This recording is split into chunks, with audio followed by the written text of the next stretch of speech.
Hey everyone, and welcome back to another World of Warcraft Transmog video. This time I'm going to be covering the Paladin, and this is a set that I really like. I've just finished making it for my own Paladin, well, nearly finished, and if you watch Noble87's videos, I'm pretty sure he has his Paladin in the same set. It was funny, I made this set, and then I just kind of thought to myself, hang on a second, looked at one of his videos, and boom, same thing. Anyway, so it's a really cool set, and it's easy enough to get in terms of the content you have to do, though you are completely beholden to drop rates, which is a tad unfortunate. Anyway, let's get right into the guide. So first of all, the Helm is the tier 16 LFR recolor in the Siege of Orgrimmar. This will drop from Thok the Bloodthirsty, and you're just going to have to go in there, grind out the LFRs, and kill him. Next, the shoulders also come from the tier 16 LFR, which drops off Siegecrafter Blackfuse. So yeah, that's basically what you're going to have to do there, just run those LFRs, unfortunately. The good news is that the chest, legs, and hands are a lot easier. The chest is Turulion's Battle Plate of Conquest, the legs are Turulion's Leg Plates of Conquest, and the hands are also Turulion's Greaves of Conquest. These are all bought from the vendors outside the Trial of the Crusader.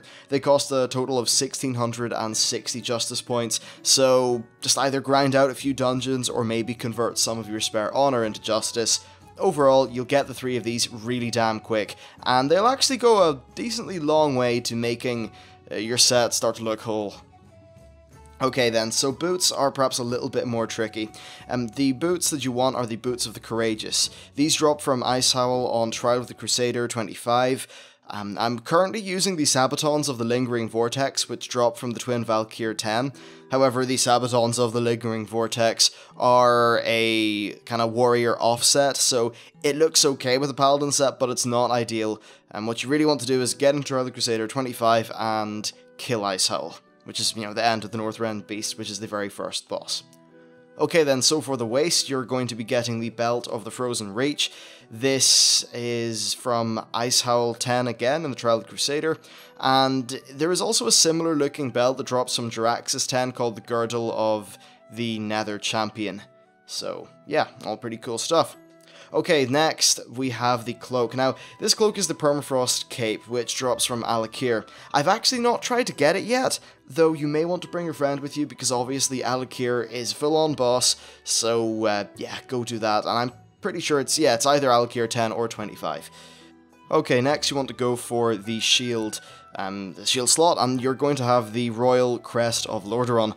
This is a 15% drop from the final boss in the Culling of Stratholme. This is a really easy one. The instance resets at, I think, 8:59 every morning, at least in my time frame or whatever it does, so yeah, go farm away at that.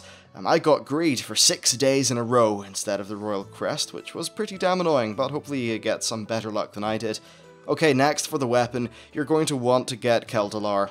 Now, you can either farm for the Battered Hilt, which is the quest item which leads to you getting quel'delar from, you can either farm it from the ICC 5-man instances, purchase it from the auction house, or maybe somehow find it on the black market auction house. Anyway, you'll eventually get the Battered Hilt, you'll do the quest line, which is completely simple and self-explanatory, and then you'll be able to choose between the various weapons.